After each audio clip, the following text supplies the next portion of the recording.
how to set up and structure your successful pay-per-click marketing campaign for minimum cost per lead and maximum ROI. Now we're talking. So conversion tracking is a must. Quite often, clients that come to us have no conversion tracking in place. So it's kind of like, well, how many leads are you getting from pay-per-click? Well, we think we're getting about 50, or we think we're getting about 100. Okay, so how are you tracking those? Well, we're not. Well, then how do you know how many you're getting? And then, you know, of course, they get very defensive, right? But so you have to have your conversion tracking in place.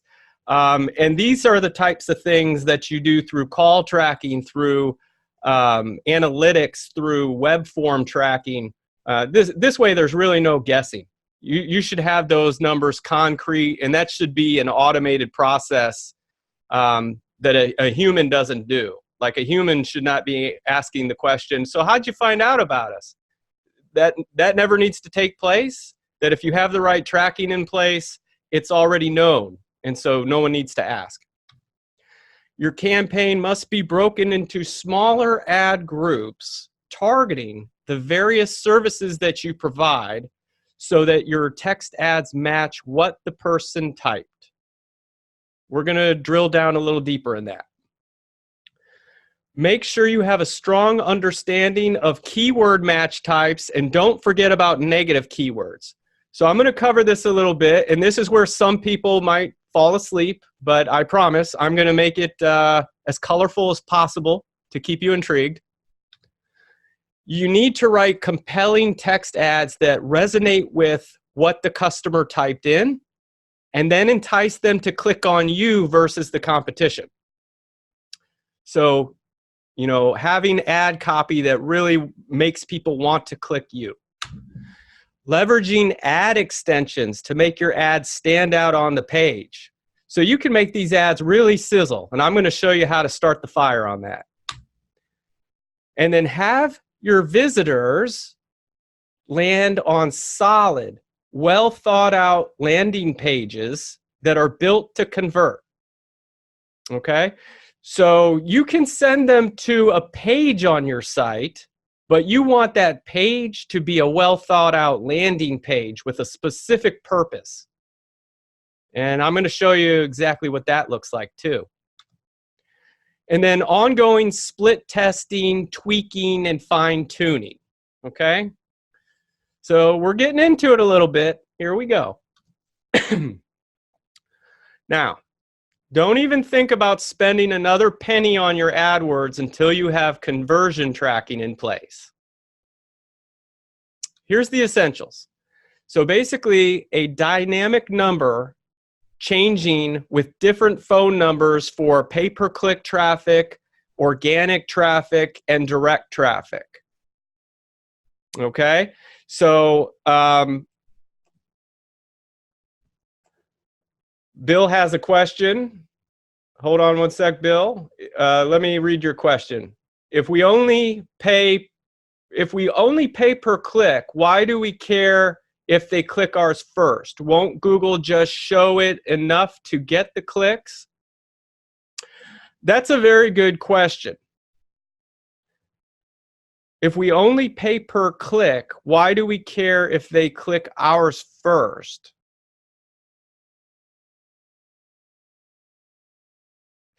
Well, we're going to get into that a little later with in-market audiences, but I don't want you, I'm not quite sure what you're asking there. I'm not quite sure on that one. Maybe we can come back to that, or rephrase it another way maybe so I can understand a little better what you're asking. All right. So dynamic number changing with different phone number for pay per click. So obviously you want to know if someone is just typing in your company name and clicking on you, if they're typing in, say, fence company near me, they're going through the organic search results and clicking on you there, or if they're actually clicking your paid ad and calling you there. And so dynamic number changing handles all that for you. And you can have a keyword pool with dynamic numbers swapping so you can track phone calls back to the keyword and campaign.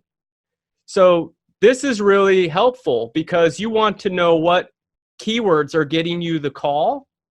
And so you can actually do that. You can, we use a system called CallRail.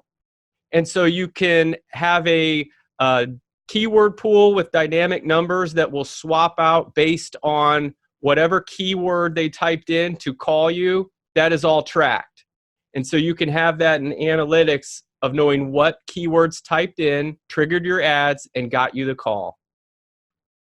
And then web form tracking. So, of course, you want to know how many people fill out contact forms. And so we recommend that those are saved to a database, and then we actually share them as a Google Sheet as well. This way our clients can see all the contact forms in a Google Sheet in real time. And then conversion tracking is built into your AdWords campaign to determine which ad group generated the lead. Actually, Bill, I'm thinking of your question right now. In terms of why someone would only pay, or why you would care if someone clicks your ad first, we're going to cover it a little later, but it's called in-market audiences. That would apply to that Google actually tracks people on their search behavior and what they're clicking. And that's known as an in-market audience, which you can actually advertise to. And so ideally, you may want to trigger the people that have already searched for other fence companies and clicked on their ads. You can target them last, so they would actually flow through you at the end if you wanted. And Google's theory behind that is that they would be more likely to buy towards the end of the funnel. I'll cover that in a little bit, but maybe that's what you're talking about. So the most important key performance indicators of Google Ads, that would be your total spend, right? You need to know that hard limit of what you're willing to spend each month and how many jobs you want to get out of that. Your average cost per click. And this is important because you want to reverse engineer everything. If it's, okay, I want this many fence jobs coming in per month, how many leads am I going to need per month to get that? And so you got to reverse engineer it from there. Factor in, okay, this many leads, how many clicks am I going to need to get this many leads? What kind of a conversion rate can I expect from my landing page to get this many leads?